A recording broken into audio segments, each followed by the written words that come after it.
Buenos días a todos. Para mí es un placer daros la bienvenida a esta presentación sobre una jornada sobre inteligencia artificial, ética y servicios públicos en las entidades locales. Bueno, pues lo primero que querría deciros es que, como veis en la convocatoria, en el programa, hay un párrafo donde define perfectamente de qué vamos a hablar y donde puedo resaltaros que pone límites legales, conflictos jurídicos, consecuencias judiciales, legales, condicionantes legales, preceptos, principios constitucionales legales ya vigentes. Y bueno, pues eso es un aspecto que controlan perfectamente mis compañeros. Lola Carranza, que es la directora del área de Derecho Digital de Montero Aramburu, y el doctor Marcos Peña, consejero de Montero Aramburu, y por supuesto, como no, aquí mi querido amigo Luis Cordero, que es, aparte de miembro de la Cámara de Sevilla como director comercial, un reconocido filósofo y una persona con una gran experiencia y que puede aportar una visión de la ética tremendamente definitoria. Y bueno, pues yo desde la perspectiva de una empresa TIC, ¿qué os podría decir? Única y exclusivamente, si pensamos en inteligencia artificial, lo primero que se nos viene a la cabeza son las 3 leyes de la robótica, de Isaac Asimov. Bueno, inteligencia artificial, de entes con conciencia, donde no causar daño, obedecer y preservarse. Pero eso es una inteligencia artificial un poco del futuro. La realidad que tenemos hoy en día no es esa. Tenemos otro tipo de sistemas inteligentes, de inteligencia artificial, pues vehículos que toman decisiones en tiempo real, etcétera. Y desde una perspectiva tecnológica, ¿qué podríamos recomendar? Pues mirar, primero creo que hay que desarrollar una inteligencia artificial libre de prejuicios.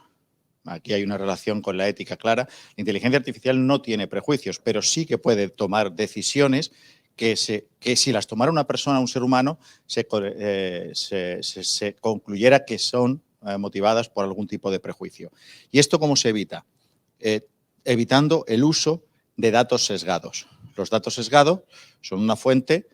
Si tú los datos sobre los que partes para tomar una decisión están sesgados, posiblemente esa decisión sea como poco incorrecta y en este caso pues podría tener ese sesgo. Y evidentemente en el propio algoritmo tenemos otro problema y es ser algoritmos que tienen una tendencia no neutra. Es decir, cuando definimos todas las posibilidades en función de todos los casos que contemplemos, al final nos dará la opción por defecto. Esa opción por defecto puede ser un gran perjuicio dentro de este tipo de algoritmos. Y también otro aspecto fundamental, que si ya en todos los sistemas tecnológicos la trazabilidad es importante, aquí lo es todavía más. Conocer cuáles son los errores y para ello registrar todos los datos del sistema, todos los pasos, tanto en la adquisición de los datos, las interacciones que que hace con terceros y, por supuesto, en la toma de decisiones. Y bueno, pues esto es un debate que ya lleva algún tiempo entre otros. Este debate, bueno, pues hay una publicación de la Universidad de Yale, la Facultad de Derecho, donde Judith Jarvis Johnson ya publicó un interesante artículo sobre ética e inteligencia artificial. Ha habido referencias anteriores, ¿vale? Pero bueno, esta es la que, digamos, es un poco la más seria de la época, que más se acerca a las tendencias actuales. Y plantea un dilema, y plantea precisamente qué haría una inteligencia artificial enfrentándose a situaciones complejas, de una decisión compleja. Una persona conduciendo un automóvil autónomo con los frenos averiados y se encuentra en un camino a 5 personas.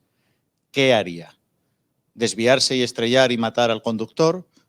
¿Continuar y atropellar a las 5 personas? ¿Influye que la persona que conduce es joven y las 5 personas que están delante son más mayores? Bueno, es un dilema. Esa decisión la toma una persona en tiempo real y luego pues implementar eso en un algoritmo. ¿Qué hacer en ese tipo de situaciones? Es complejo, sobre todo decírselo a mis programadores que tomen estas decisiones. En fin, Y bueno, pues después de esto, contaros un poquito quiénes somos en SHS, que estamos este año celebrando nuestro 30 aniversario. Somos una empresa andaluza con presencia en diversas capitales españolas. Estamos en Madrid, Barcelona, Canarias, Málaga, Sevilla. Llevamos, como os he dicho, muchos años trabajando dentro de las TIC y queremos estar muchos más.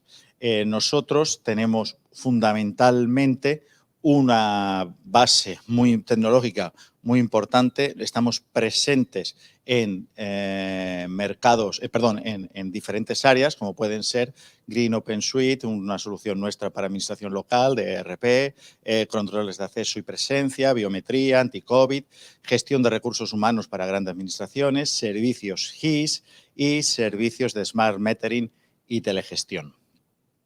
Una cosa que me gustaría reseñar de nuestra compañía es esto, y es que nuestros clientes lo son por muchos años. Afortunadamente, una vez que entran con nosotros, no suelen dejarnos, y nuestro cliente más antiguo pues, es del año 99, que ya ha caído.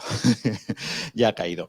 Mirad, la presentación entraba más en detalle, algunas cositas. Creo que es innecesaria en este momento hablar de eso y creo que lo mejor es darles paso a mis compañeros, que seguro que nos van a hacer pasar una hora y pico muy, muy entretenida y aprendiendo mucho de ellos. Muchísimas gracias a todos. Buenos días.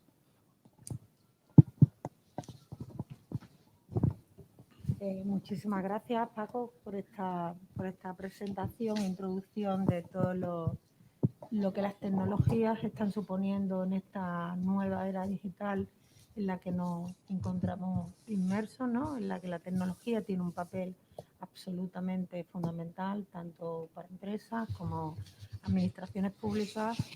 Y ahora mismo hay una tecnología absolutamente emergente, ¿no?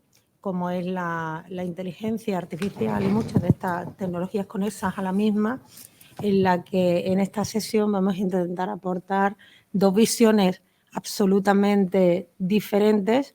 La visión jurídica a través de Marcos Peña, que es doctor en Derecho y además es letrado de la administración local, con lo cual nos va a dar su posición y consideraciones de toda la repercusión que el uso de esta tecnología tendrá en estas administraciones. Y como decía, en esta era digital en la que casi estamos en una sociedad data dirigida, no es suficiente quizás el cumplimiento de la norma en un sentido estricto, sino que también tiene que tener una dimensión ética, y para ello vamos a contar con la valiosa aportación de Luis Cordero, que, como ya ha dicho Paco, no solo es director comercial de la Cámara, por el que todos lo conocéis, sino que además es filósofo, y creo que os va a aportar unas consideraciones bastante interesantes. En este sentido, Luis, Paco ya nos ha hecho una introducción de qué es la inteligencia artificial, pero sería interesante que nos indicaras qué puede aportar esta tecnología a las empresas, a las administraciones públicas y en general a los ciudadanos, porque en última instancia son los destinatarios de los servicios, tanto de empresas como de administraciones públicas. Gracias.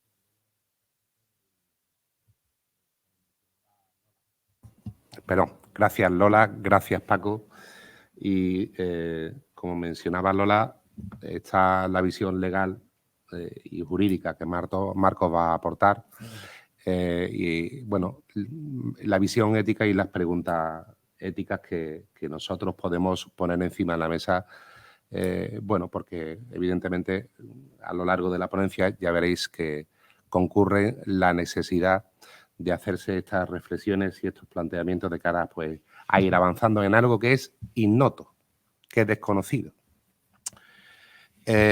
Habéis podido escuchar que la inteligencia artificial, bueno, al final se resume de forma muy concreta como el conjunto de tecnologías que al final recogen datos, usan algoritmos y encima le metemos la gasolina, que es la capacidad de computación, ¿vale? Si tuviéramos que hacer una retrospección desde el punto de vista filosófico y ético, y por aportar una visión distinta y más cercana, es la primera vez, digamos, que se plantea cuál es la conciencia de la inteligencia artificial.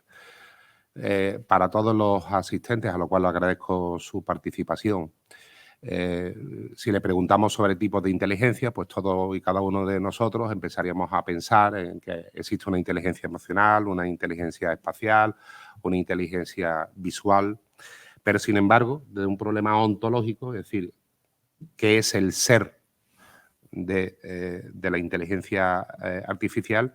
Podríamos definirla como que es la primera vez en los siglos de historia que nosotros tenemos que el ser humano crea una inteligencia y que está ajena a él, es decir, que es independiente y que sobre todo puede llegar a través de un proceso científico, el procedimiento de ensayo y error y de superación, o de tesis y antítesis, expresado en términos filosóficos, pues como os decía, puede llegar a generarse su propia conciencia, ¿vale?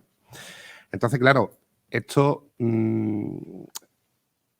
desde un punto de vista cinematográfico, en referencia a los libros y a la literatura y a las películas, que siempre muchas veces, pues cuando decíamos Matrix, tal, como veis ya peinamos canas, bueno, pues Matrix ya es una realidad en este sentido en el mundo del desarrollo tecnológico. Entonces, yo creo que al igual que hay desde el plano ético una necesidad de aportar valor, al igual que se aporta valor en el ámbito jurídico y en el ámbito del desarrollo de lo que son las herramientas informáticas, creo que en este sentido la visión que debemos tener también nosotros es una visión optimista.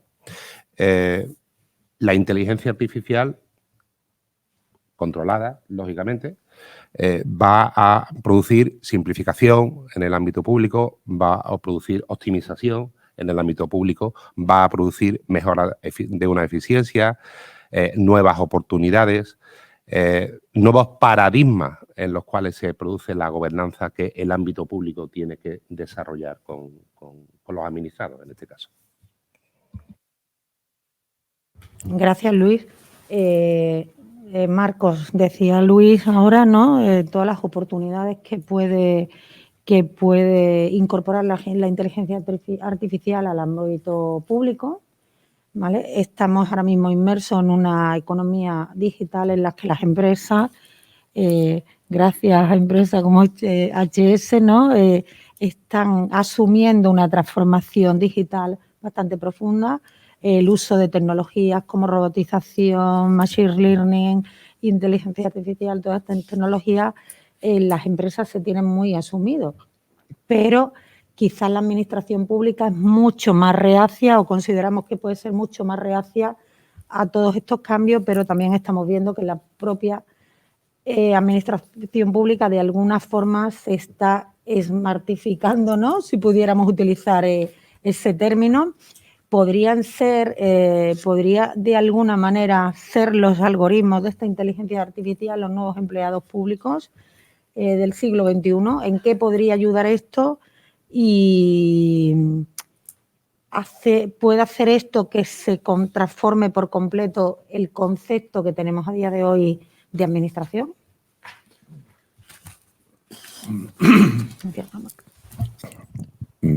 Bueno, buenos días. Yo encantadísimo de estar en esta jornada con todos vosotros.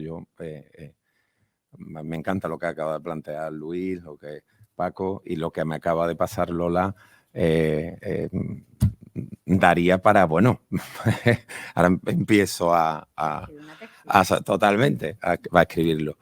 Bueno, la administración está haciendo, yo siempre digo que la administración está haciendo lo que puede y no está haciendo poco.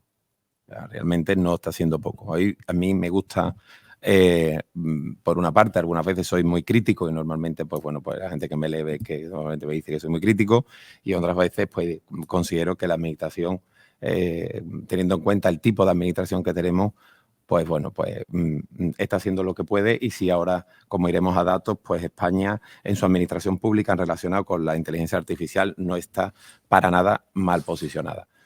Ese proceso de smartificación de la sociedad y de la interrelación, la administración no le es ajena. Es verdad que queda muchísimo y que ya hoy, contestando de manera muy concreta a la pregunta, ¿es posible que el algoritmo o la algoritmización de la administración pública, como se está llamando ya incluso por una doctrina científica dedicada a la ciencia de la administración, si es posible que sustituya al empleado público?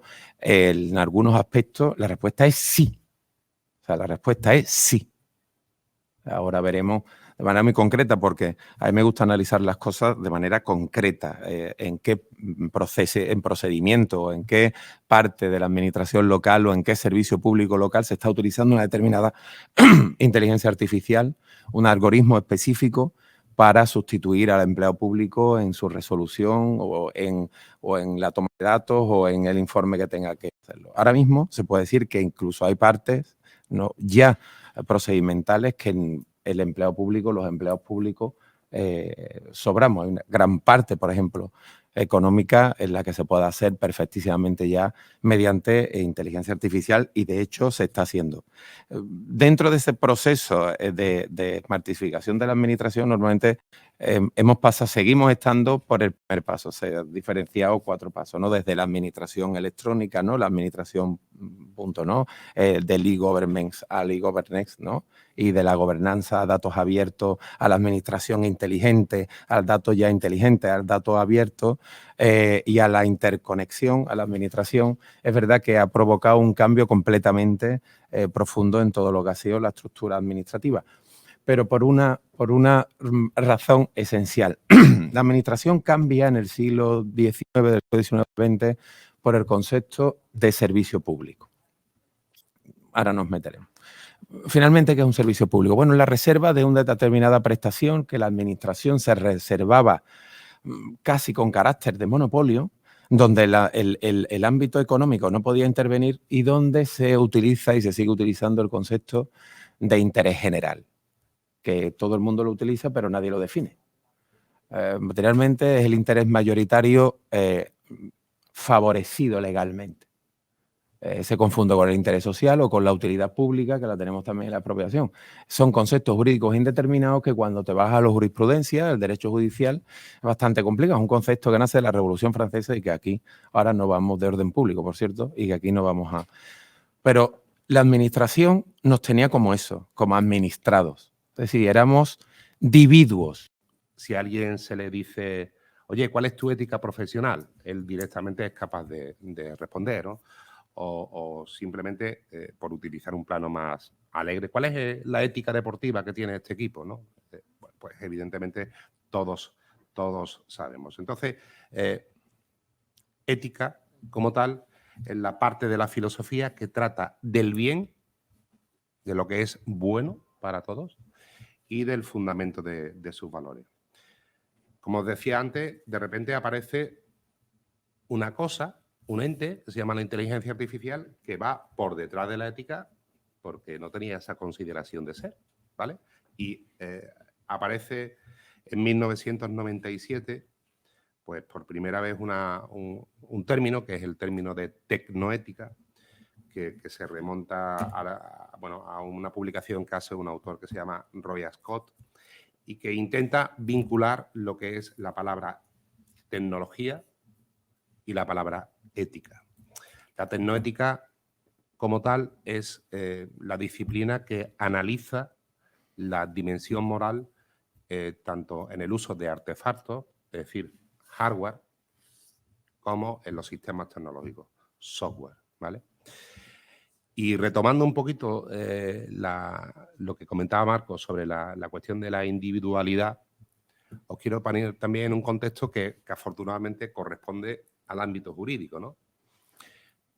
Tenemos, por una parte, un mundo globalizado, ¿vale? Y todos sabemos que las compañías hoy por hoy, pues bueno, están deslocalizadas. Ayer me daban un dato que decían que de cada 9 empresas unicornio, que son las empresas estas guay que crecen, que generan mucho empleo y tal, de cada 10 empresas unicornio, 9, el dato es que están residentes en el mundo asiático.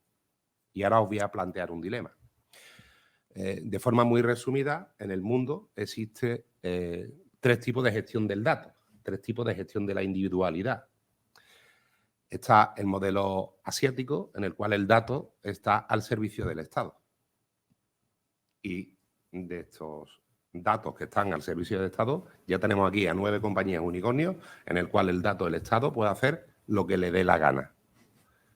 Frente a eso están las grandes compañías tecnológicas que proceden de la parte de Norteamérica, fundamentalmente, y que no voy a hacer publicidad, pero todas las tenéis en mente, en el cual el dato está al servicio de las empresas y el todo vale, y después entraremos en profundidad sobre algunos aspectos tanto positivos como negativos, ¿no?, de lo que han hecho. Y como os decía, el dato está al servicio de un interés crematístico, legítimo desde el punto de vista de lo que es la sostenibilidad económica, ¿vale? Pero desde el punto de vista ético sabemos que estas empresas han hecho malos usos en el plano ético. Y afortunadamente, en este concepto de globalización con 3 bloques, aparece el modelo europeo. Y en el modelo europeo lo que estamos intentando, entre todos, es poner el foco al ser humano dentro del debate. Entonces, individualidad en un mundo globalizado con 3 modelos de gestión del dato absolutamente diferentes. Requiere, evidentemente, pues muchas reflexiones, tanto jurídicas como éticas, para seguir avanzando. Muchísimas gracias, Luis, por esta reflexión magnífica que yo creo que después vamos a completar. Ahora voy a seguir con Marcos con las consideraciones que nos hace sobre la administración pública. Marcos, para que la administración pública avance, se desarrolle en este sentido, lógicamente hay que dotarla de medios electrónicos, ¿no? Las leyes fundamentales en la administración pública son las que todos conocemos como la Ley 39 y la Ley 40/2015, pero recientemente se ha publicado en este año 2021, en marzo, un Real Decreto de funcionamiento del sector público por medios electrónicos que desarrolla a las leyes 39 y 40/15. ¿Consideras que lo que regula este Real Decreto es suficiente para el desarrollo de la administración pública en medios electrónicos? La pregunta, Lola, es muy pertinente porque la respuesta es no. La respuesta es no. Y no porque además el reglamento no regula ningún procedimiento como se entiende la Ley 39 y la Ley 40. Regula de manera pormenorizada la identificación, el acceso, la posibilidad de la relación con la administración, pero lo que todos pensamos de procedimiento administrativo dentro de lo que se piensa de la Ley 39 y con los principios de la Ley 40, pues evidentemente no lo regula. No sabemos por qué, no sabemos si es porque el legislador reglamentario se lo olvidó o porque confunde, que parece ser que viene por ahí la cuestión, confunde procedimiento administrativo con actuación administrativa automatizada, ¿de acuerdo? El propio reglamento viene a desarrollar el artículo 41 que hace referencia, la ley hace referencia a las actuaciones administrativas automatizadas y lo incluye como si fuese un procedimiento administrativo cuando se trata de una actuación que no por su propia naturaleza pues se podría estar inserto en el procedimiento administrativo electrónico, que a mí ya no me gusta porque dicen procedimiento administrativo inteligente. Los procedimientos administrativos siempre han tenido que ser inteligentes. O sea, a mí me da mucho coraje con la inteligencia artificial o con inteligencia digital, pero cuando dicen procedimiento administrativo inteligente, pues smartificados, ¿no? Pues ya ponemos esa. El Real Decreto no regula el procedimiento electrónico más allá de lo que hay en la ley. Viene a hacer referencia a la actuación administrativa automatizada y hace referencia un poco más a lo que viene en la ley, la identificación, pues bueno, pues del órgano que lo dicta. Se define, como ya lo dice, como lo define la ley, como bueno, una actuación o un acto de la administración en el que no interviene de manera directa un empleado público. Ahí se ha querido ver que ya existe en ese artículo la posibilidad, el marco de la inteligencia artificial, ¿no? Ya, porque en este caso la decisión no la tomaría el empleado público de manera directa. Y luego, bueno, pues te establece unas garantías de poder recurrir al acto, que se tiene que identificar la persona, que bueno, que el empleado público que puede estar detrás de la doble pantalla de la actuación administrativa automatizada. A mí me gusta decir dos cosas porque aunque todo el mundo se mete con la teoría general del derecho y la dogmática, incluso si quieren quitar la filosofía también quieren quitar las categorías jurídicas del derecho. Sin categorías jurídicas no tendríamos derecho. El derecho necesariamente anda con categorías cerradas porque si no, no sabríamos lo que es un contrato, lo que es un derecho real y tal. En primer lugar, tenemos que decir que la actuación administrativa automatizada altera completamente la célula del derecho administrativo. La célula del derecho administrativo es el acto administrativo. El derecho nace con la diferencia entre un hecho y un acto. Hechos que se le atribuyen, esos derechos romanos. Un hecho, la lluvia puede provocar efectos jurídicos, porque si provoca un accidente provoca efectos jurídicos y sin embargo no interviene la voluntad humana, y el acto jurídico se interviene en la voluntad humana y por lo tanto tiene una consecuencia jurídica. La anudación de dos actos jurídicos da lugar a un contrato y así se va conformando todo lo que es la globalidad, el mundo jurídico. En el derecho administrativo, la célula del derecho administrativo es el acto administrativo, ¿no? Un acto, ya lo decían los maestros del derecho administrativo, ¿no? Es un acto de deseo, de voluntad, de intervención que tiene la administración pública en el ejercicio de una potestad pública o regida por el derecho administrativo. ¿Qué ocurre cuando es una máquina la que decide? Cuando es un algoritmo, cuando es un sistema de códigos en donde hay pues instrucciones, órdenes, comandos y no interviene. Eso puede ser un acto si no está llamada a intervenir la voluntad ni la conciencia. No puede ser un acto administrativo. Nos encontramos con lo que sí se puede definir como hecho administrativo, porque no interviene un ser humano, interviene un ser que imita al ser humano, o incluso ya con la transformación puede ser un ser humano potenciado. Pero no bien, ¿qué ocurre con él? El legislador es claro, te dice, mire usted, esta actuación tiene que ser recurrida. Pero tenemos que tener en cuenta que los actos administrativos dentro tienen causa, tienen intencionalidad. Y estas actuaciones administrativas automatizadas, como su nombre indica, parten de un patrón donde tienen muchos datos, determinan cuál es el patrón del cúmulo enorme de datos y responden. ¿Qué ocurrirá cuando ya no actúen mediante una Big Data o un Good Data y actúen mediante un aprendizaje continuo y digan A o B? Porque ya está interviniendo un aprendizaje y realmente el aprendizaje, la cinética se dio cuenta, que es la madre de la inteligencia artificial, que los problemas que tenía la inteligencia artificial es que el ser humano no aprendía a base de solo de repetición, sino sobre todo de experiencia. Por eso se creó la red neuronal a semejanza del ser humano, ¿no? ¿Qué ocurre cuando eso empiece? Tenemos un problema porque ya hay algo, no alguien, hay algo que decide y que no tiene personalidad. Tiene personalidad jurídica como si fuese una sociedad anónima. ¿Qué ocurre si es un robot? Le atribuimos un punto de atribución jurídica, que eso es lo que busca el derecho. Cuando hay un accidente siempre decimos ¿quién es el responsable? Porque queremos atribuirle la consecuencia jurídica. Cuando actúe ese robot, ¿quién será? ¿El robot? ¿Cuál será su pena o su sanción? ¿Apagarlo? ¿O tendrá que ir, o tendremos que ir a los programadores o al empleado público que no lo ha fabricado, ¿no? Tenemos un problema. Porque lo que busca el derecho es el centro de imputación. Y el centro de imputación, a través de la inteligencia artificial robótica, desaparece. Si se lo atribuimos al robot, le estamos atribuyendo personalidad jurídica, es decir, entidad individual. Y empezamos a alterar las relaciones. Las relaciones por dos cosas. Una, porque ya no tenemos a alguien de nuestra especie. Y la segunda, porque estamos permitiendo algo que no hemos permitido nunca. Que esto es algo que altera completamente la convivencia. Nosotros hemos potenciado nuestras capacidades. No volábamos y simulamos un pájaro y creamos un avión. No corríamos y cogíamos un coche. Y así con todos los sectores industriales y de actividad que hemos tenido económica.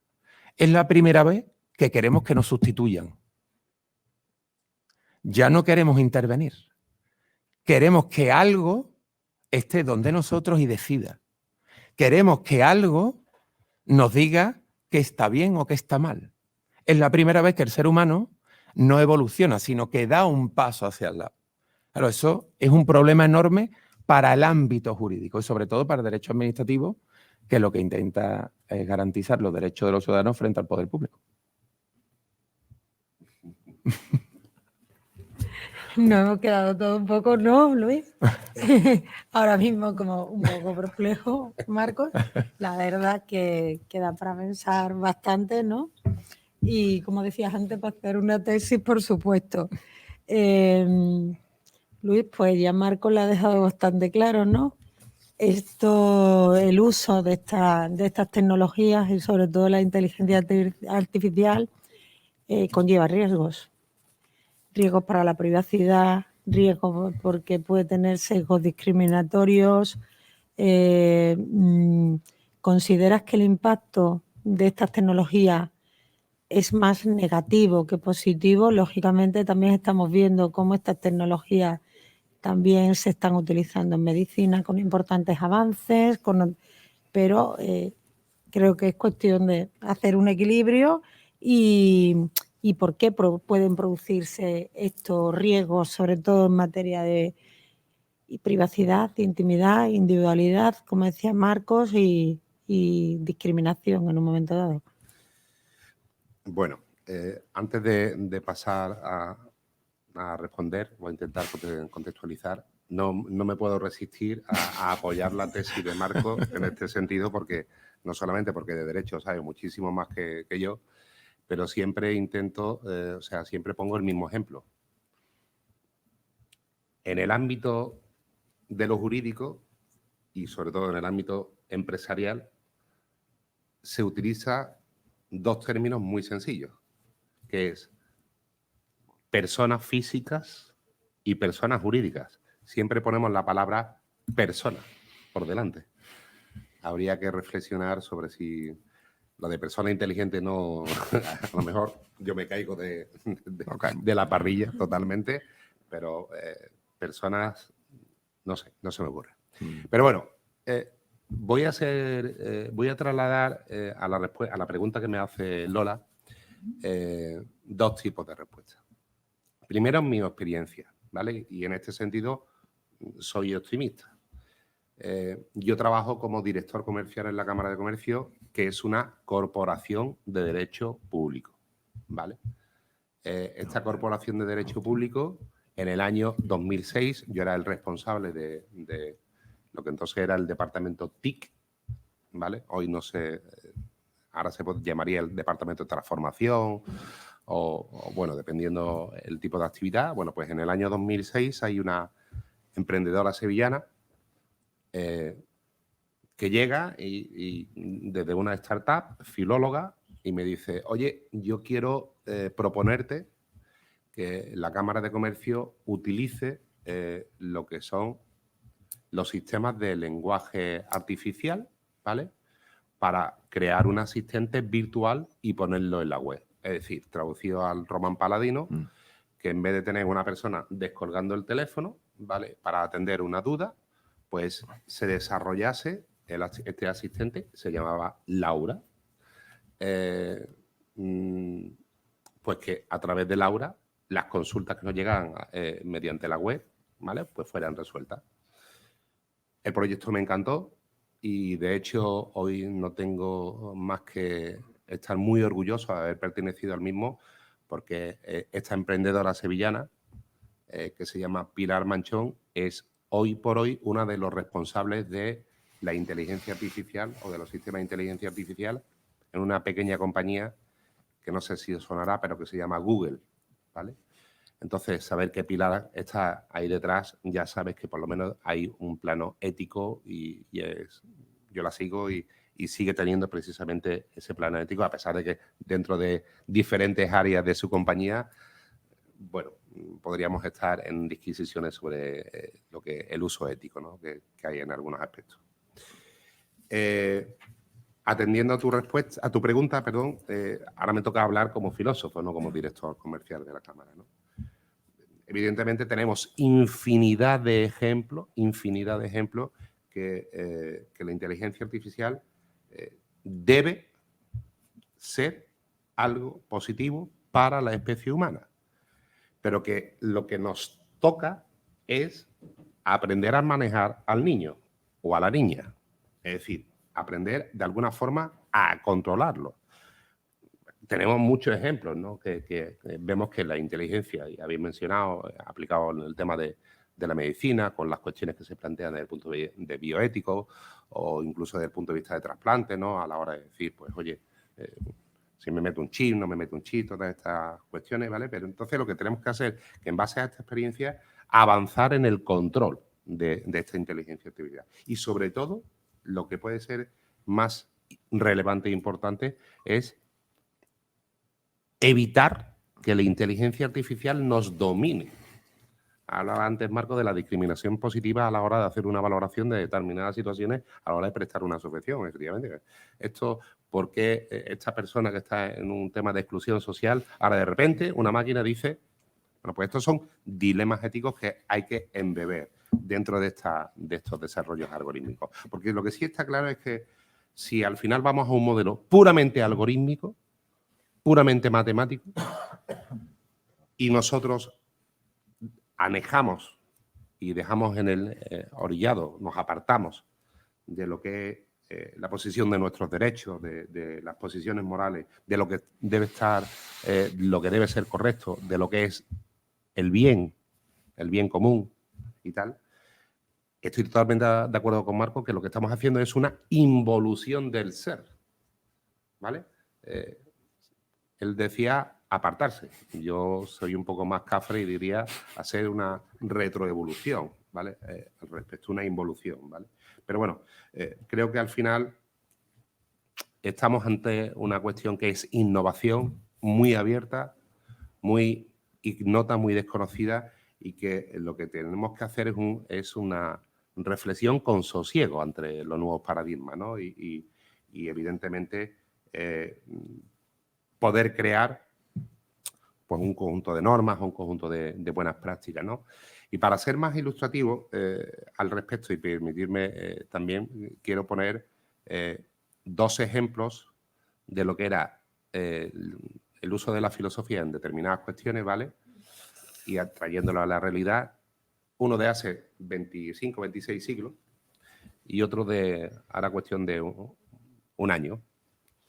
Por una parte, Platón, que tenía muchas facetas, ¿vale? Pues Platón, cuando hablaba de la teoría del bien, de lo que eran sus tres conceptos, ¿no? Lo bueno, lo bello y lo justo, ¿vale? Platón utilizaba siempre un ejemplo que era la teoría del caballo alado, perdón, del carro alado, que había dos caballos, uno blanco y uno negro. Cada caballo tiraba para un lado, ¿no? Cada caballo tiraba, pues, se escoraba, ¿no? Si pensáis en este sentido que había una auriga, que era la posición del hombre, el auriga tenía que hacer un juego de equilibrio, ¿no? Pues hacer esa misma imagen del caballo alado, perdón, del carro alado con los dos caballos y ahora poner dónde está el plano del derecho y dónde está el plano de la tecnología. La tecnología está hiper mega avanzada. Después de la tecnología viene la sociedad y después llega el derecho e intenta, de alguna forma, ordenar y regular, ¿vale? Esa es la visión de hace 26 siglos, ¿no? La visión actual de hace un año, pues hay el caso de una filósofa de origen mexicano que estudió en la Universidad de Salamanca y que actualmente es profesora en Oxford y es una referencia en estas materias. Se llama Carissa Bellis, ¿vale? Y Carissa, a la hora de abordar el tema del dato, pone un ejemplo muy sencillo, ¿no? Decía, el uso del dato, de qué es el dato y cómo se tiene que usar, tiene que ser como el medio ambiente. Nosotros tenemos todos conciencia, todos los seres humanos, en definitiva, incluso sea cual sea la sociedad, que si yo cojo un veneno y lo pongo en un pantano, lo pongo en una presa porque esté en una sociedad más avanzada, pero si lo echo en el agua del río, en una tribu de África, pues eso es malo para el medio ambiente, para los animales, para todos, ¿no? Pues Carissa habla que precisamente la privacidad del dato debe ser colectiva, que si yo hago un mal uso del dato, está afectando a Paco, a Lola, a Marcos, a todos los que estáis aquí presentes, ¿no? Pues con estas dos visiones, tanto de un clásico como es Platón, como lo que es la actualidad de Carissa, pues quiero trasladaros esa visión, ¿vale? Interesante también, Luis, todo este punto de vista tuyo, tanto la parte primera, ¿no?, como que has contado tu experiencia con Pilar Manchón, yo creo por toda admirada, ¿no?, una sevillana ahí en lo más alto del gigante Google, como ya desde el punto de vista filosófico, en tu faceta de filósofo, que sabes que a mí me encanta. Marcos, a ver, antes nos has comentado, ¿no?, que el uso de estas tecnologías puede alterar no solo las células administrativas, sino de la convivencia. Cuando nos has hablado de los servicios públicos, ¿no?, en interés general, nos ha dicho que posteriormente eran para cada individuo y con el uso de estas tecnologías podía ser de forma individualizada, que la verdad me ha encantado todo ese proceso de cómo van cambiando los servicios públicos. ¿Podríamos decir que con el uso de estas nuevas tecnologías el impacto que puede tener en el servicio público podría entrar en crisis o podría estar en crisis? Voy al grano, tú sabes que a mí me encanta y vamos a empezar ya a poner ejemplo.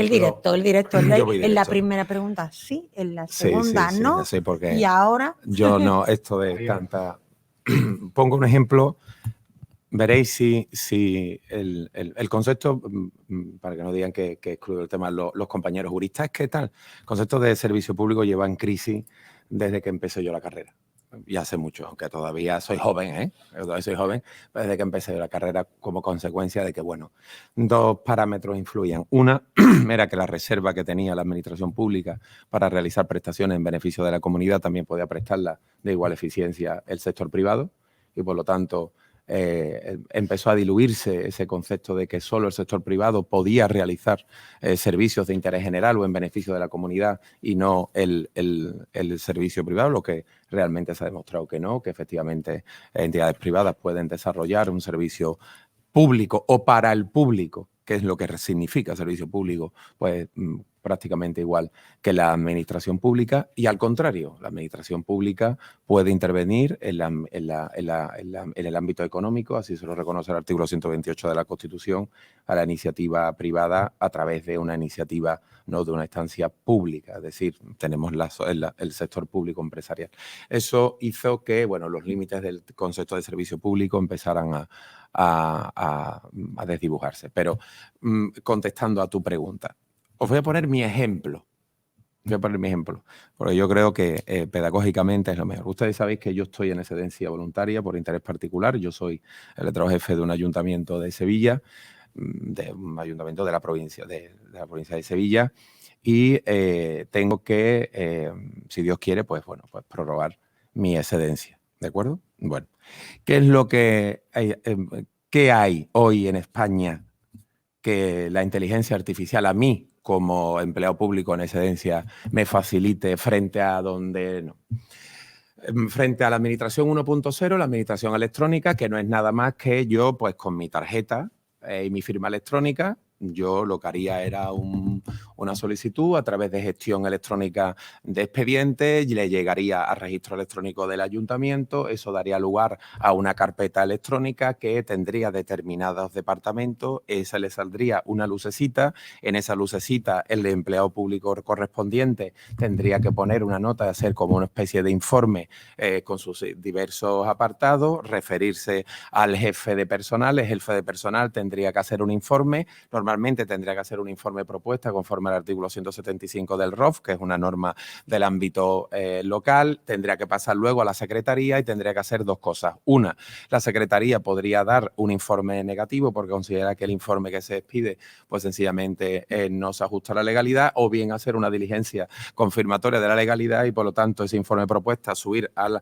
alcalde y el alcalde dictar una resolución positiva, estimatoria, conforme al artículo 25 de la Ley de Base de Régimen Local y notificarme a través de lo que es mi sede electrónica, mi carpeta, mediante una pequeña notificación en mi móvil. Eso es administración electrónica. Ese sería el procedimiento. ¿Qué hay más allá que eso? Pues yo podría hacer lo siguiente. Mi móvil me avisa a través de... Yo tengo un iPhone Siri de que dentro de un mes se me caduca. Yo le digo, oye Siri, necesito que me renueves mi excedencia. Y me dice, ¿dónde quieres mandarlo? Y yo le digo, a mi sede electrónica. Siri me redacta con los datos que ya tiene dentro en la nube mi solicitud porque yo ya la tengo. Eso va a la administración competente, que a su vez interoperable va a la destinataria, donde yo tengo mi plaza. Como tendría que tener ya mis datos acumulados y como mi situación no se ha alterado y el ciudadano, en este caso empleo público, está ejerciendo un derecho, llegaría y un algoritmo inteligente vería que es exactamente igual que la solicitud que yo ya realicé. La administración está sujeta a sus propios actos, un principio de derecho administrativo. Se puede desdecir de sus actos posteriores siempre que lo motive. ¿De acuerdo? Motivo que yo, pues bueno, no estoy hipotecado hacia el futuro y por lo tanto lo quito. En este caso es que no.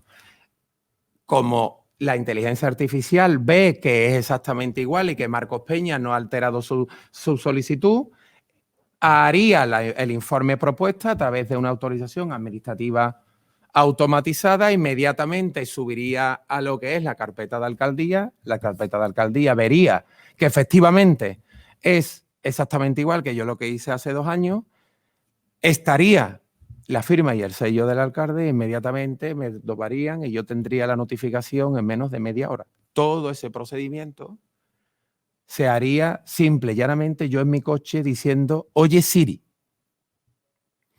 Eso es la diferencia entre dónde estamos y lo que ya se está haciendo.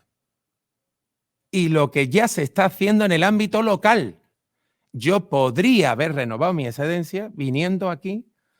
Yo tardo de mi casa aquí por unos 30 minutos y ya se está haciendo. Porque acumula una serie de elementos. Se está haciendo porque estamos interviniendo. En esos tipos, los juristas estamos haciendo que ese tipo de procedimientos estén. Personalmente estoy en determinados proyectos para eso. Sobre todo dedicados a la función pública. Pues como todos tienen, como no tienen un cambio, como los elementos de la solicitud son exactamente iguales, a través de la autorización administrativa automatizada, actuación, pues se vería que no hay alteración de lo anterior, se vería que efectivamente fue el informe positivo, iría al centro correspondiente, se elaboraría una resolución tipo, iría al órgano competente y lo dictaría. Todo eso, pues podría haberlo tenido en media hora. Pues evidentemente no, porque hay una diferencia entre la administración. Esa alteración del servicio público, fíjate que he puesto un ejemplo mío, altera completamente el concepto de servicio público e incluso de procedimiento administrativo.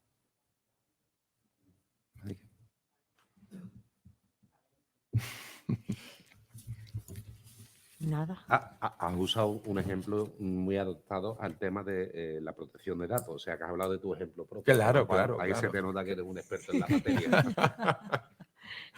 Si hubiera puesto otro, oye, le hace identificable me por hubiese los cogido a mí. datos personal. Polinel, Marcos.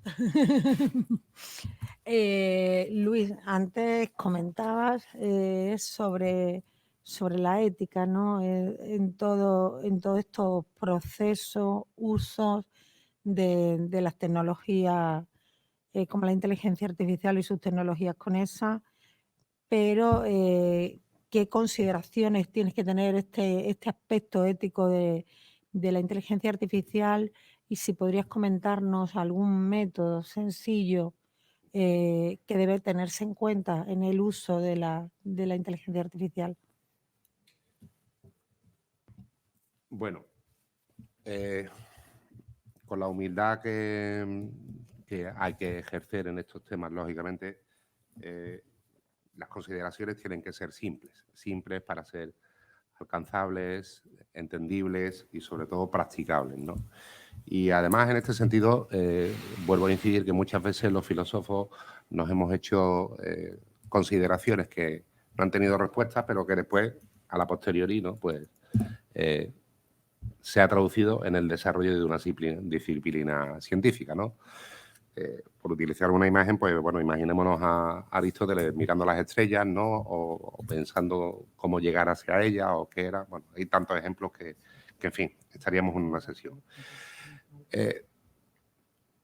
Nos hacemos la pregunta, pero la pregunta no tiene respuesta. Bueno, y sin embargo, ante esta situación ignota, la recomendación que nos hace desde el plano ético es, oye, hazte la pregunta. Bueno, pues hagámonos preguntas simples. Hagamos una pregunta de si un algoritmo es ético.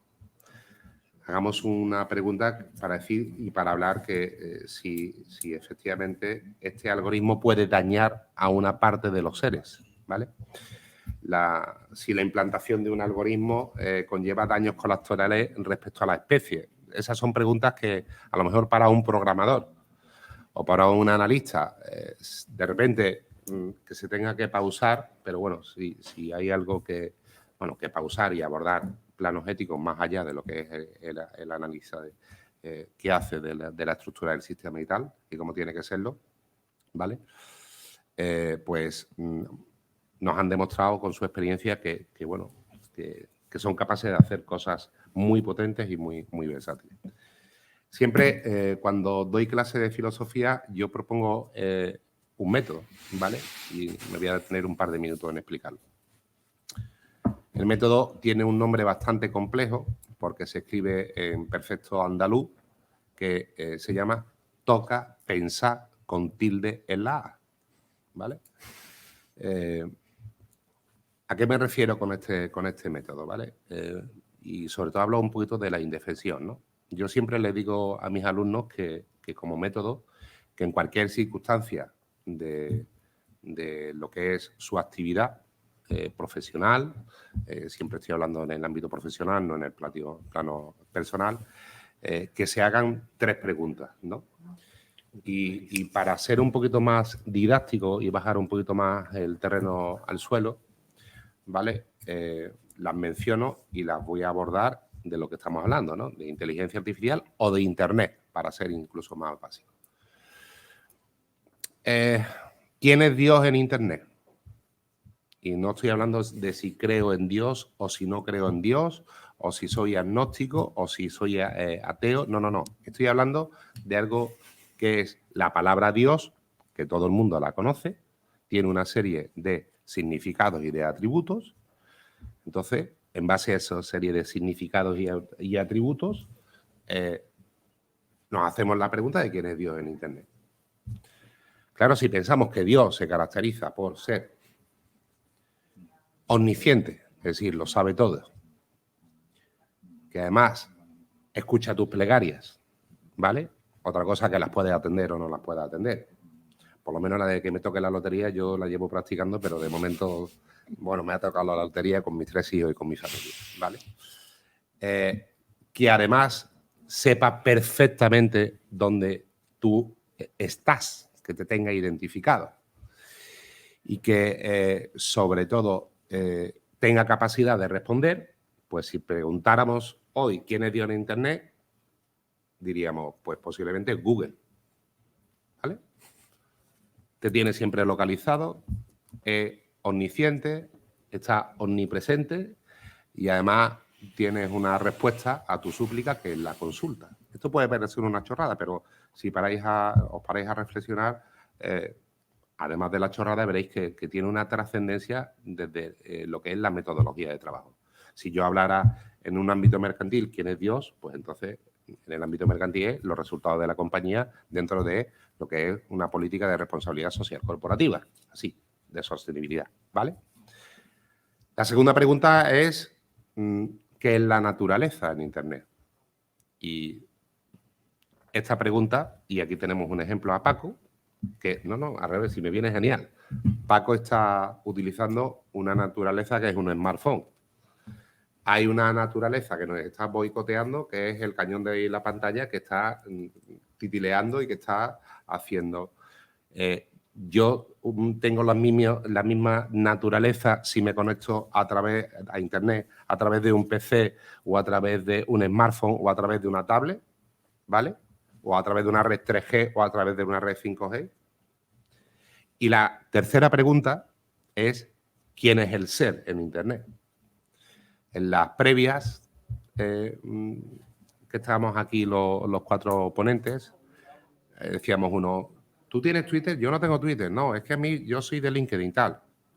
Es decir, el ser trabajador que se comporta con un correo electrónico es el mismo ser que tiene un perfil abierto en Facebook o que tiene un perfil abierto en LinkedIn. Pues ya tenemos jurisprudencia al respecto que dice que en algunos casos sí, en otras cosas no, ¿vale? Entonces, insisto que el método es muy sencillo, está abierto y además compatible con todo el mundo, se llama Toca Pensar, con tilde en la A, que se escribe en andaluz, y haceros estas reflexiones a la hora de hacer esos planteamientos. ¿Quién es Dios? ¿Quién es la naturaleza? ¿Y cuál es el ser? Y por otra parte, la segunda parte de la pregunta, hablamos que los desarrollos digitales no están exentos de riesgo. Paco hacía mención precisamente en los sesgos discriminatorios, los riesgos de un mal uso de un reconocimiento facial, ¿no? Imaginámonos que en vez de esa señora que ha mencionado Marco, pues se confunde esa señora, me estoy refiriendo a Siri, ¿vale? Se confunde y resulta que en un reconocimiento facial, en vez de asignarte a ti lo que es el tema de la excedencia, pues, oye, te la deniega porque está mal hecho el reconocimiento facial, ¿no? O la regulación de las relaciones entre humanos y máquinas, que al final está hablando del desarrollo de la digitalización, ¿no? Gracias a Dios, estamos en un contexto que es la Comisión Europea, que aunque reconoce la enorme capacidad de todas estas tecnologías digitales para mejorar la vida de la persona y para generar un enorme beneficio a la sociedad, la Unión Europea habla de criterios éticos para su definición, desarrollo y uso. Y son 4, ¿vale? Los enuncio y posteriormente, si te parece, los desarrollaré un poquito más, ¿no? Los 4 principios básicos son el principio de los prejuicios o los sesgos, el hablar también de responsabilidad y explicabilidad, dar respuestas, ¿vale? Dar una explicación. La transparencia tiene que ver, lógicamente, con el ámbito de la gobernanza y lo que es la certeza del dato, que efectivamente que no se equivoque, ¿vale? Muchísimas gracias, Luis. Sobre lo del toca pensar, me gustaría hacer una reflexión, ¿no?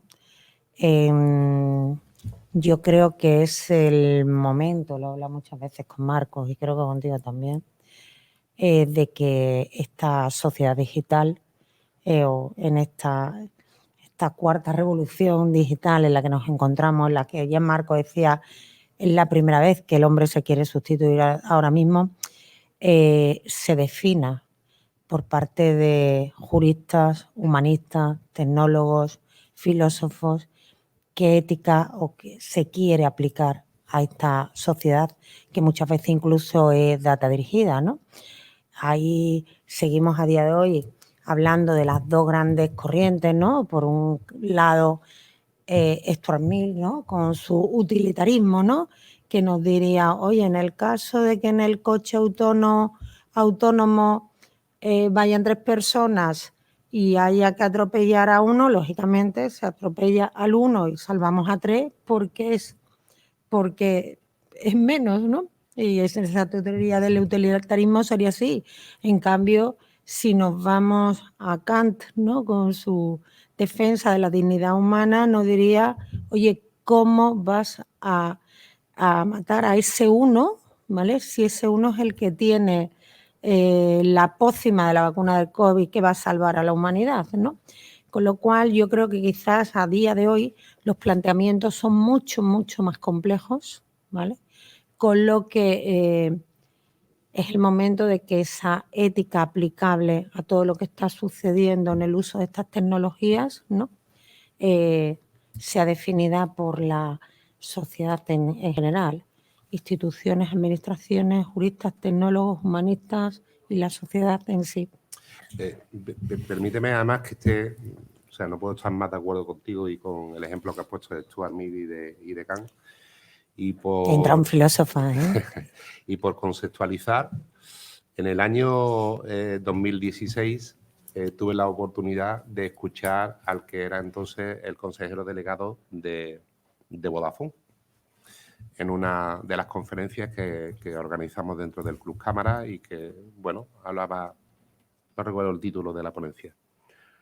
Y en el año, bueno, estas personas, además de ser bastante inteligentes, tienen una característica primordial, que está en un sitio donde manejan mucha información y que tienen una visión desde el punto de vista estratégico que es brutal, ¿no? Y en el año 2016 ya este hombre decía, estamos en un entorno, lo voy a decir con el acrónimo en español, VICA, con V. De repente tú dices, vaya, yo leo los periódicos, el entorno VICA, ¿qué es? Bueno, pues el entorno VICA efectivamente es un entorno en el cual es volátil, pensar la obsolescencia que hoy la tecnología tiene, incierto, pensar todos los paradigmas que está abriendo la tecnología en mundos en los cuales no están absolutamente abordados, complejo, porque habla de las relaciones, efectivamente, que tú estabas comentando, Lola, entre los STEM o los de letras y de ciencia, por hablar en mi lenguaje de boot, ¿vale? Y además en un complejo ambiguo, o sea, el entorno no puede ser absolutamente más, o el contexto no puede ser más, digamos, de mayor reto para el ser humano. Y hoy por hoy, con el anuncio que ha hecho una compañía americana, y como es una compañía americana, puedo hablar un poquito mal de ella porque se ha demostrado que ha hecho un mal uso de los datos, que me refiero a Facebook, y con el cambio de nombre, ahí tenemos un reto que ahora está poniendo con el cambio de nombre de Metaverso, que sobre lo que es un cambio de marca subyace unos cambios, unas transformaciones en su modelo de negocio y sobre todo en su modelo de concebir, insisto, qué es Dios, qué es el universo, qué es el ser, cuáles son la naturaleza que se tiene que aplicar, y todo a partir de esa, digamos, problemática del dato. Pero bueno, no me quiero disipar en otros temas. Perdón. Pues sí, Luis, yo creo que lo del tema del metaverso es apasionante, intrigante y objeto de análisis profundo, porque va a traer que habrá en el momento en que todos hagamos esa inmersión en esa nueva realidad virtual, inmersiva absoluta. Marcos, a ver, antes nos has puesto un ejemplo absolutamente personal en la presentación. Hemos dicho que era el letrado jefe de la administración local en excedencia. Tú nos has puesto tu ejemplo, con lo cual está claro que el ámbito local lo conoces y mucho, ¿no? Y además este ámbito local cuenta con un régimen legal absolutamente específico.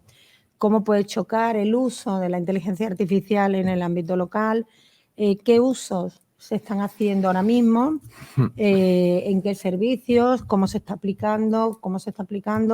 Yo creo que sería interesante si nos puede ilustrar sobre esto. Perfecto, Lola. Pues, bueno, poca gente sabrá, salvo los que nos dedicamos al ámbito local, que la normativa que regula los servicios públicos locales es del año 55, del 17 de junio del año 55. Por lo tanto, si hablamos de anacronismo jurídico, pues vamos a tener un problema a la hora de utilizar la normativa.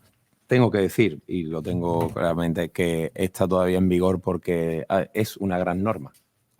Todavía regula las famosas municipalizaciones y todo, y utilizaba el término, y utiliza el término usuario de los servicios públicos. Pero solo por anacronismo tenemos que entender que el reglamento que regula los servicios públicos locales en este sector es del año 55 y por lo tanto vamos a tener un problema a la hora de aplicar, pues por ejemplo, el Real Decreto el 203 y intentar, bueno, en el ámbito local siempre tenemos problemas a la hora de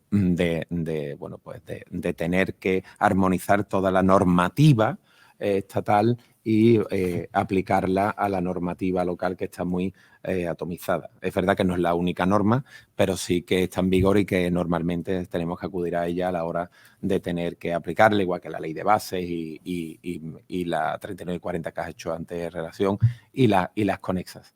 Pero ¿qué se está haciendo, no? Y para poner distintos ejemplos que se están haciendo ya en el ámbito local.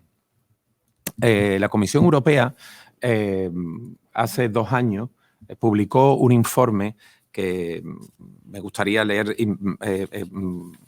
una pequeña parte sobre lo que ya se estaba haciendo en el 2019 sobre la inteligencia artificial aplicada a los servicios públicos. Lo publicó el EA Watch, que es un departamento multifuncional o una empresa, como se dice, una agencia ejecutiva. Aquí nosotros no tenemos esa normativa o esa nomenclatura jurídica, pero ellos sí la nombran. Sí, hicieron un estudio de campo sobre qué se estaba aplicando, sobre todo en el ámbito de los servicios públicos, en el ámbito de los servicios públicos locales, en la inteligencia artificial en los 27 países, ¿no? ¿Qué era lo que se estaba haciendo?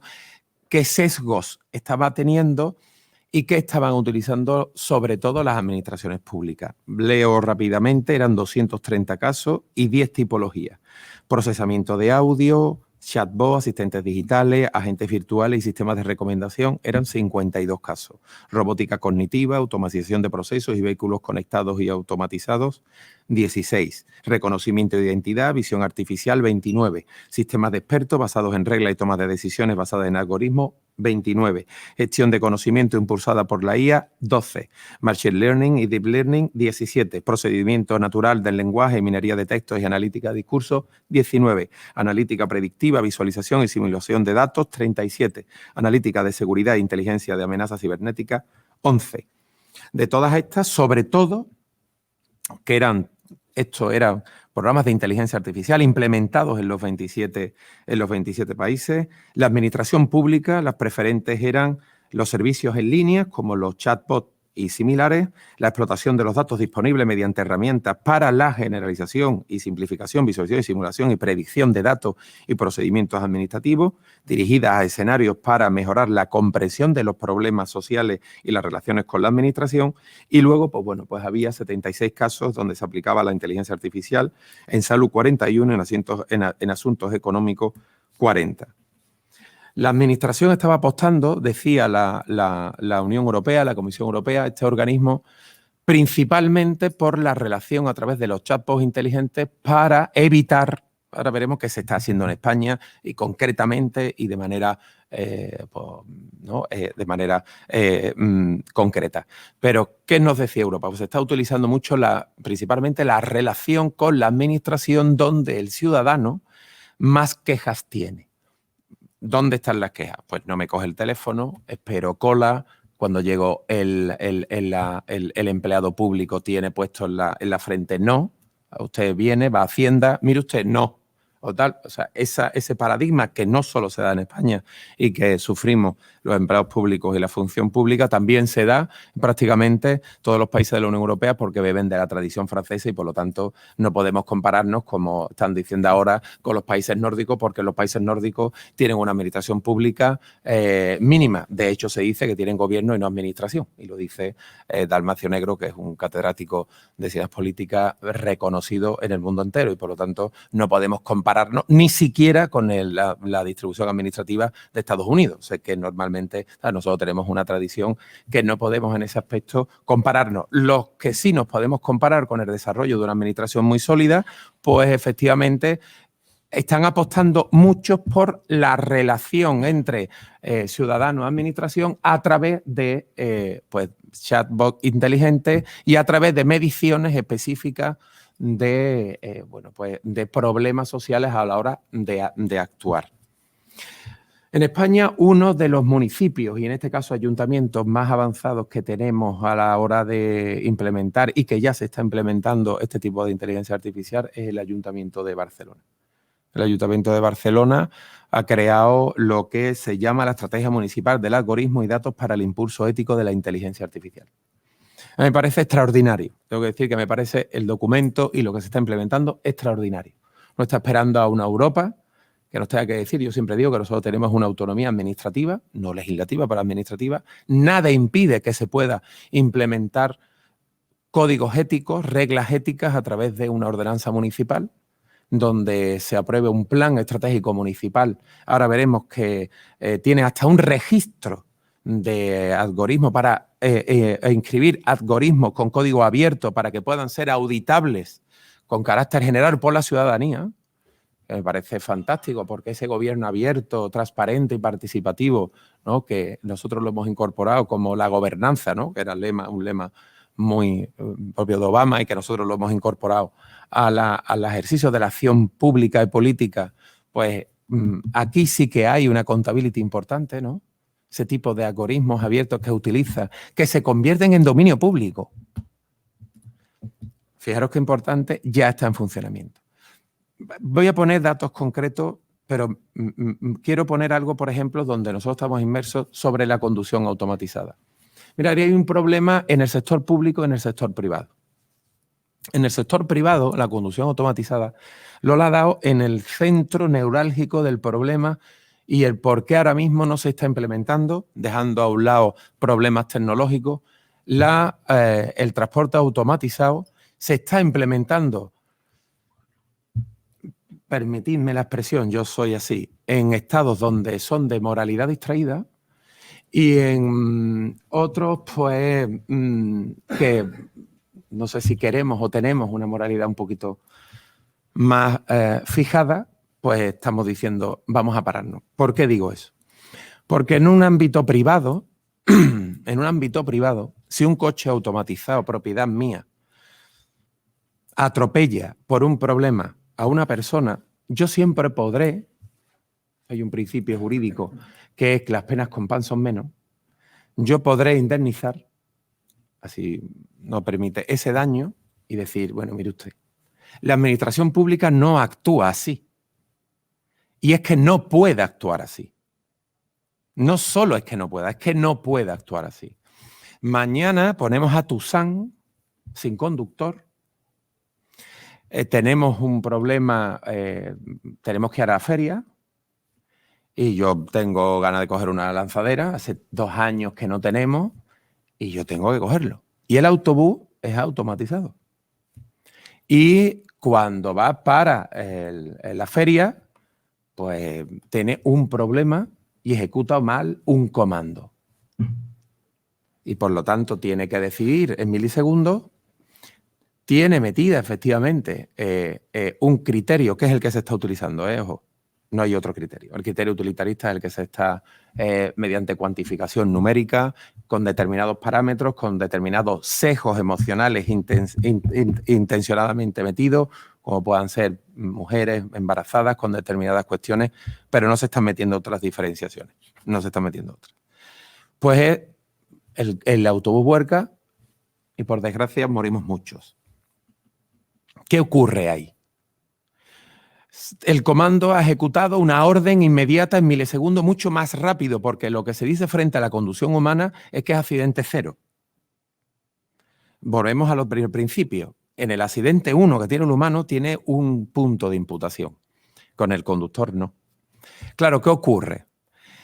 ¿Qué hacemos en el ámbito público si un servicio, si Tusam, por un accidente, ha provocado la muerte de 20 personas porque ha confundido, ha modificado, ha visto un animal? Inmediatamente en el reconocimiento de imagen, el comando ejecuta creía que era un niño pequeño cogiendo una pelota porque tiene la silueta como si fuese un perro. Inmediatamente modifica el comando y gira y el autobús choca. Y morimos dentro mucho. ¿Cuál es el procedimiento judicial? Tenemos un problema de imputación. Porque yo como abogado tendría que llamar absolutamente a todos los que han formado parte del comando, del código, del algoritmo, de la fabricación, de la determinación. Tendría que llamar absolutamente todo. En derecho se llama casi una probatio diabólica, porque tendría que llevar, imaginaros, eso es un problema no solo ético, que lo es, porque nosotros por voluntad y por nuestro cerebro reptilíneo, el principio de conservación aceptan, pero la máquina no tiene eso. O todavía no lo puede tener. No quiero decir no puede, todavía no lo puede tener. Pero ahora, ¿qué ocurre? Que el sector público, en el sector privado, el abogado podría llegar a tu casa y diría 2 millones de euros. Y tú dices, bueno, me he perdido a mi hija. 2 millones de euros. Lo vemos todos los días, no hace falta que nos escandalicemos. El sector público no puede hacer eso. Claro, ¿qué ocurre con eso? Eso es un problema que se tiene que decidir. El problema es quién decide. ¿Quién va a decidir eso? Eso es un problema que el derecho no se ha podido enfrentar nunca. Y principalmente es porque nunca lo hemos querido sustituir. Hemos querido convivir. El cambio de paradigma de que era una norma vino de la mano de uno de los mayores juristas de todos los tiempos, que era Rudolf von Heering, que dijo, la norma jurídica no es la voluntad general, como decía Rousseau, ni era, simple y llanamente es un conflicto de intereses. Tú chocas conmigo, él con otro, y la norma lo que hace es resolver conflictos de intereses. No miren más allá. Conflictos de intereses humanos. Pero claro, ahora tenemos ese problema. Eso en un servicio público, fijaros que es un servicio público esencial. El transporte público, si lo ponemos en general, eso todavía hay que determinar, y yo hablo con muchos programadores, hay que fijar cuál es el centro de imputación. Es decir, si pasa algo, ¿quién va a la cárcel? En plata. ¿O quién paga la responsabilidad patrimonial? ¿O a quién se le despide de la administración? Muchos que me escuchan se reirán de la administración, me dirán no se despide a nadie. Pero bueno, eso es un problema y es un servicio público. Lo dejo ahí porque lo que ha puesto Lola, bueno, juristas, nosotros que estamos metidos en tantos embrollos de ese tipo, a los juristas que estamos, nos está provocando un problema a la hora de regular y regularizar conductas automatizadas para atribuir, porque la norma no lo atribuye, la norma dice para recurrir, sé que hay un reglamento, que está en proyecto ético, que tiene 127 páginas, por cierto, de las cuales cerca de 42 son exposiciones de motivos, casi exacto, considerando. Entonces, bueno, me parece fantástico, ¿no? Pero ya bajando a la tierra, ya sabéis que el derecho viene del nomos, viene de la tierra, pues estos son los problemas que nos encontramos. Fuera de ahí, y termino pronto, no sé si estoy monopolizando mucho este turno, dejo, si quieres, para el siguiente, un tema que me parece de suma importancia. Ahora pondré distintos ejemplos de inteligencia artificial. Fijaros que 2 programas de inteligencia artificial más buenos. Uno se llama SMEF y es el siguiente. Lo que trata es de implementar y regular el tráfico cuando existen emergencias sanitarias o de catástrofes o que sean de grave urgencia.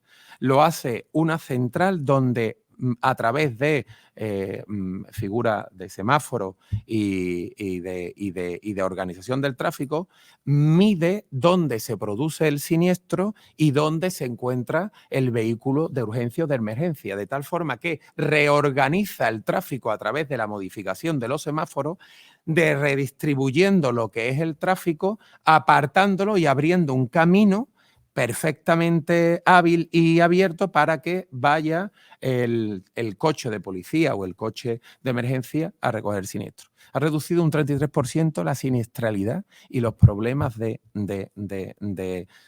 tardanza en, por ejemplo, en ambulancias, que ya sabemos que tienen muchos problemas a la hora de acudir. Pues bueno, pues regula de manera autónoma lo que son los semáforos para apartarlos y para que la ambulancia pueda ir de manera determinando cuál es la urgencia y cuál es la emergencia. Ya sabéis que hay una diferenciación en materia de salud importante.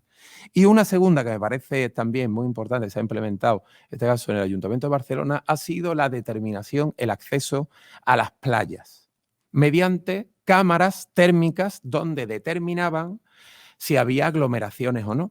No hace falta que diga que es un tipo de inteligencia artificial que podría aplicarse a todo, porque los atascos dicen que se calcula que pasamos cerca de un 19% de nuestra vida metido en un coche, esperando a que se arranque el de frente a nosotros. Fijaros si pudiéramos tener la posibilidad a través de dispositivos de cámaras térmicas, como hacían de distribuir, si una playa estaba abarrotada, ya lo que hacía era distribuir pues, los asistentes o los usuarios de esa playa a otra, si se pudiera hacer pues, en centros de ciudades o en otros para que hubiera una mayor movilización. Así que no quiero utilizar más mi turno porque lo he monopolizado suficiente. Muchísimas gracias, Marcos. Esos dos ejemplos finales, la verdad que también aportan valor en el Lola, sentido de ver la utilidad de permíteme que te interrumpa, y es por no dejar pasar más tiempo, porque estamos teniendo respuestas a través del chat. preguntas. Efectivamente, perdona. Tenemos un problema. Entonces, cuando tú hablabas ante Marco del tema del ejemplo que pusiste de ti como persona que quería hacer una actuación referente a tu excedencia, nos plantea Victoria Fernández, nos dice: todavía no hemos conseguido lo que se conoce con el nombre de la AAA, actuación administrativa automatizada, como para pensar en el comportamiento exacto de la inteligencia artificial. Y nos plantea: ¿se ha pensado en los controles ante posibles errores de la inteligencia artificial? Pues si eres tan amable de dar respuesta. Bueno, en primer lugar, tendría para el control de la inteligencia artificial lo que se tiene, ahí se está hablando de toda la transparencia del código y por lo tanto la auditoría del código y de los comandos que tiene esa inteligencia artificial y que previamente tiene que ser abierto y tiene que ser publicado. Yo ya he dicho en otros foros y en personas, es verdad que la AAA todavía sí hay en determinados sitios ya implementadas las actuaciones administrativas automatizadas, pero una inteligencia artificial aplicada al sector público tiene que ser abierta. Los propietarios de esos algoritmos van a tener que entender que prácticamente se van a tener que haber cesiones muy importantes a la administración pública por el ejercicio que ese algoritmo pueda tener. La tercera cuestión es que tiene que está reflejado en un código ético, es decir, no cualquier algoritmo. Por eso me parece muy bien un registro de algoritmos donde se vea qué se está aplicando, cómo se está aplicando, quién han sido los creadores y quién han metido esos big data, ese entrenamiento a esa inteligencia artificial para que pueda aprender y que pueda ejecutarse, para saber quién está detrás, ¿no? Todavía pues nace de un ser humano, ¿no? Y todo eso, evidentemente, tiene un control crítico, que diríamos los interventores, es decir, un control previo. Sin eso estamos con las manos atadas. La doctrina administrativa ha hecho mucho hincapié a que además esas resoluciones, esas actuaciones tienen que ser motivadas. Es decir, no solo tiene que tener un dato o una información, tiene que ser una información motivada sin lugar a dudas. Es decir, esa motivación no tiene que ser ex post, sino ex antes. Y esa motivación viene dado por ser transparente, por saber qué información se adopta, qué datos se le ha introducido y que por lo tanto sean auditables, que es lo que has dicho. Ese es el control que deben tener los algoritmos cuando sean utilizados como herramienta, que es como yo abogo que se tiene que implementar. Yo no quiero que nadie me sustituya, es que yo soy insustituible, igual que Lola, igual que tal, igual. Claro, claro. Por lo tanto, yo lo que necesito es una herramienta. Igual que necesito un coche más confortable y mejor o una televisión porque lo veo mejor y no me afecta, requeriré una ayuda de la inteligencia artificial para que me ayude a realizar mi trabajo mejor. Pero yo no quiero que me sustituya, porque todo lo que se sustituye va en contra del principio de conservación. Si dejo de contar y solo le doy al botón de la calculadora, nadie sabe hacer raíces cuadradas. Nadie. ¿Por qué? Porque hago así, hago así. El principio conservador quita facultades humanas y yo quiero seguir siendo humano, no un primate. Así que... Esperemos que Victoria haya tenido respuesta y si no, que nos traslade alguna cuestión. Ya no está respondiendo, pero a continuar. Vale, perfecto. A ti. Gracias, Juan Luis Marcos, por esta respuesta. Luis, tanto Marcos ahora mismo ha hecho referencia a esos principios éticos o principios básicos de la ética digital. Tú antes también comentaste los 4 principios básicos. ¿Puedes desarrollarlos un poquito ya de forma breve porque vamos terminando? No sé si hay más cuestiones y creo que Paco debe cerrar esta jornada, ¿no? Como ya no solo como patrocinador del evento, sino como habéis dado el mundo del ámbito de la administración pública filosófico, teniendo una empresa del nivel de SHS en esta mesa. No podemos dejar de abordar qué piensa el mundo de la empresa en este sentido. Y para ello, Paco, le daremos la palabra al final. ¿Puedes indicarnos o ilustrarnos a todos qué está y qué está aportando la Cámara de Comercio de Sevilla en este sentido? Bueno, voy a intentar ser breve, resumir las aportaciones que en este sentido estamos intentando poner en papel de la Cámara de Comercio de Sevilla en el terreno de juego, como ya lo hemos hecho otros años, y además quiero contestar también sobre la pregunta que hacía una participante. Y sobre todo con una visión positiva, porque te ha quedado de un catastrofismo, Marco, terrible, ¿no? Sí. Como decía antes, nosotros somos corporaciones de derecho público. Nosotros estamos legislados, en concreto por la Ley 4/2014, y estamos legislados también por la Ley 4/2019 a nivel autonómico. En ambas leyes, en su articulado, hablan del papel de las cámaras, de las funciones, y entre, digamos, uno de los papeles que más nos da valor es que somos entidades certificadoras. Tenemos 135 años de experiencia siendo certificados.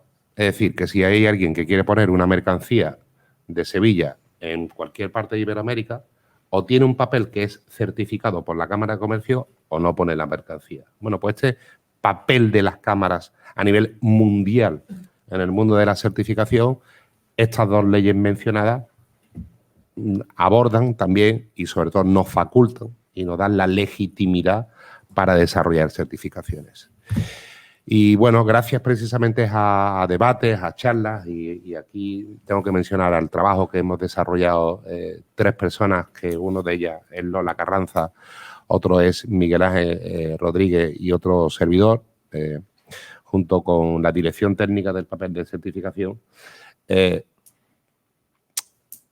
Hemos puesto encima de la mesa una web que se llama garantiacámara.com. No nos hemos partido la cabeza a la hora de ponerlo, el nombre, garantiacámara.com. Y nosotros precisamente lo que queremos es, al igual que en las exportaciones, certificamos que hay una mercancía de origen que tiene la legitimidad para hacer ese proceso de exportación, pues en lo que tenga que ver con los desarrollos e implementaciones, decirle a las empresas, tanto tecnológicas como usuarias de estos desarrollos, que hay un papel, que hay un tamiz ético, ¿vale? Y que esto está acreditado, certificado por la Cámara de Comercio a través de su certificación de desarrollo digital ético. Esto lo hemos puesto recientemente en marcha, pero bueno, al igual que estamos haciendo esta certificación, hacemos certificaciones en materia de transparencia, en materia de sostenibilidad. La última se la entregamos la semana pasada a TUSAM, precisamente, sobre su compromiso de los ODS. Entonces, ese es el papel de la Cámara. Segundo lugar, la respuesta positiva. Y engancho con lo que era la cuestión que tú abordabas al principio, Marco, sobre lo que es las fases que se están sufriendo y la fase inicial de la administración, ¿no? Y en la fase inicial de la administración, el principal problema que había era el tema del certificado digital. Hoy por hoy todo el mundo asumimos el tema del certificado digital, pero de repente ustedes pensar que de repente había un cacharrito que yo no entiendo, que hace por ahí una brujería y que dice que Luis Miguel Cordero Palomo es Luis Miguel Cordero Palomo y además cuando firma digitalmente es como si lo fuera delante de un notario. Bueno, pues al igual que en el año 2002 nosotros emitíamos como Cámara de Comercio y seguimos emitiendo certificados digitales y son mercados, vamos a decirlo, con innovación disruptiva, abierta y tal, en los cuales las cámaras tenemos un papel de coadyuvar a la administración pública, al ser corporaciones de derecho público, no desespere que seguramente dentro de lo que, o no desesperéis que dentro de lo que seguramente estamos hablando de las actuaciones administrativas automatizadas, habrá soluciones dentro de poco que ofrezca tanto el derecho como la tecnología. Y ciñéndome, sobre todo y siendo preciso, porque si no, el director técnico de la certificación, que es un ingeniero industrial y que como tal es procedimentado, por decir cuadriculado en sentido cariñoso y positivo. Y además está presente, ¿eh? Y además está presente, con lo cual me puede reñir, ¿vale? Quiero leerlo, los 4 principios que hemos tenido en cuenta precisamente desde el punto de vista del plano ético, en el ámbito del desarrollo tecnológico y en el ámbito del marco jurídico hay una enorme literatura dentro de lo que es el proceso de certificación, pero en el plano ético hemos intentado ser sencillos, ¿vale? Y sobre todo alineados con la Unión Europea. Primer principio, respeto de la autonomía humana. Los sistemas de inteligencia artificial no deberán subordinar, coaccionar, engañar, manipular, condicionar o dirigir a los seres humanos de manera injustificada. En lugar de ello, los sistemas de inteligencia se deben diseñar de forma que aumenten, complementen y potencien las actitudes cognitivas, sociales y culturales de las personas. No continúo sobre este principio. Segundo principio, prevención del daño. Todos los sistemas y entornos de la inteligencia artificial que operan, todos los que operan, deben ser seguros, deben ser robustos desde el punto de vista técnico, garantizar que no pueden destinarse a usos malintencionados. No he mencionado antes el caso de la mala intención con Cambridge Analytica cuando hace un mal uso del tema de datos y eso hace que se altere unas elecciones, el resultado de unas elecciones. Y no quiero entrar en política ni en populismo, ¿vale? Entonces, continuando, robusto desde el punto de vista técnico, garantizarse que no puedan ser destinarse a usos malintencionados y que deberá prestar además también una atención particular a las situaciones en que los sistemas de IA puedan provocar efectos adversos debido a las asimetrías de poder o de información, por ejemplo, entre empresarios y trabajadores, empresas y consumidores y entre gobiernos y ciudadanos. Tercer principio, equidad. Compromiso de garantizar una distribución justa e igualitaria de los beneficios y de los costes. No medimos el sentido utilitarista. Y esto fue un debate que, dio para muchas horas. Asegurar que las personas y grupos no sufren sesgos injustos, discriminación negativa ni estigmatización. El uso de sistemas de inteligencia artificial no debería conducir jamás a que se engañe a los usuarios finales. Y el cuarto principio, explicabilidad. Esto significa que los procesos han de ser transparentes, que es preciso comunicar abiertamente las capacidades y la finalidad de los sistemas de inteligencia artificial y que las decisiones deben explicarse a las partes sin que se vean afectadas por ellas de manera directa o indirecta. O sea que, perdóname Marco, no solo en Barcelona somos avanzados a la hora de hablar de cuestiones éticas, ¿eh? Que muchas veces hacemos... Eso lo tengo clarísimo, vamos, eso lo tengo clarísimo, vamos. Es broma. Muchísimas gracias, Luis.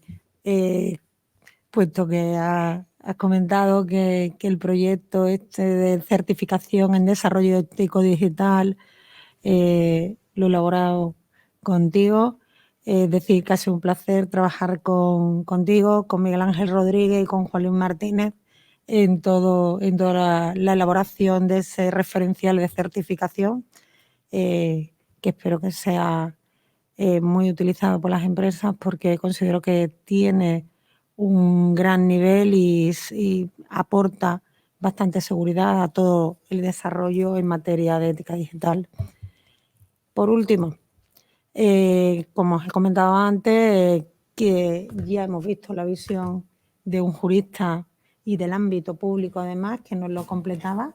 Y que quiero, que me ha dicho, que tienes una visión catastrófica para absolutamente nada, ¿eh? O sea, para absolutamente nada. Yo creo que vamos a tener no, absolutamente nada. Lo que tenemos que efectivamente saber poner los límites, y yo estoy totalmente de acuerdo en utilizar las herramientas para evolucionar, que eso es lo importante, y no evolucionar como hablábamos. Yo estoy totalmente de acuerdo en su uso. O sea. En eso nos conocéis, sabes que somos frikis, ¿eh? Eso es cierto. Eso dentro del abogado nosotros somos frikis. Pues nada, sin más, cedo la palabra a Paco Cabrero, porque considero que debe terminar esta jornada que hemos mantenido aportándonos la visión empresarial de todo lo que hemos comentado, y además le he visto tomar notas constantemente, y yo creo que va a hacer buenas consideraciones al respecto. Muchas gracias, Lola. Yo lo primero, agradeceros el estar participando en esta mesa. Ha sido un auténtico placer escucharos a los dos. He aprendido mucho, ha sido enriquecedor. Agradecerle a la Cámara de Sevilla el papel de dinamizador de este tipo de jornadas que tiene y que impulsa y que nos ayudan muchísimo a todos. Y hay, bueno, yo soy un humilde ingeniero y lo que puedo aportar es, bueno, con alguna consideración, alguna cosilla, aparte de alguna duda, alguna cuestión. Mira, hablabas antes de Carissa, de esta filósofa de la Universidad de Oxford, que hablaba sobre la propiedad de los datos y todo esto. Es que realmente hay un problema. Tus datos no son solo tus datos, son de todos, porque entre tus datos está tu teléfono. Y cuando a mí Facebook me pide accede a tu agenda, está accediendo a tus datos. O sea, es que realmente es así. No es un concepto filosófico, es un concepto real. Yo tengo datos que son tuyos. ¿Vale? Entonces, ese era importantísimo. Luego, con el tema de las solicitudes iguales en ese marco, hablabas un poco del Machine Learning y me gustaría echar una bandera por la tecnología andaluza. Yo soy buen amigo de Víctor Ayllón, empresario andaluz, que empezó y desarrolló una de las compañías a nivel mundial de Machine Learning más importantes y que, de hecho, estaba antes consultando el móvil porque no recuerdo, perdonad mi cabeza, no recuerdo la compañía, fue adquirido por Appian Corporation, una multinacional bastante importante, y es tecnología andaluza 100%, y que ayudaría en ese proceso a rellenar campos y a todo este tipo de cosas, ¿vale? O sea que ahí hay una ayuda importante. Luego, en cuanto a ese aspecto que nos preocupa a las empresas, ¿quién tiene la responsabilidad a la hora de que haya un problema? ¿Quién tiene la responsabilidad cuando se avería el autobús que va conducido por un ser humano? ¿Quién tiene la responsabilidad cuando un funcionario dentro del ejercicio de sus atribuciones comete un error y en eso resulta un perjuicio para el ciudadano? En esta medida, las empresas lo que entendemos es, uno, que nuestros trabajadores están protegidos, puesto que trabajan para nosotros, no son responsables. Y digo entendemos. Yo soy lego, no soy, ya os lo he dicho, pero entendemos que es así y que tenéis un papel tremendo los juristas a la hora de...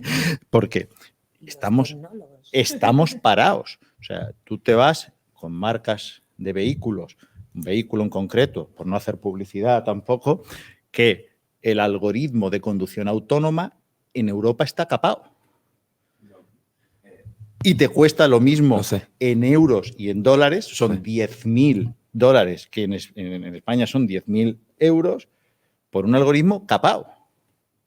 Porque Estados Unidos tiene mayor permisividad con los códigos de inteligencia artificial, con el riesgo legal que eso les supone a ellos y a las empresas, que allí sí que existen las demandas de este tipo que todos vemos en televisión, que cuando tú firmas un derecho, tú firmas un contrato con una empresa, lo que estás renunciando a las demandas de grupo, toda esa historia, ¿vale?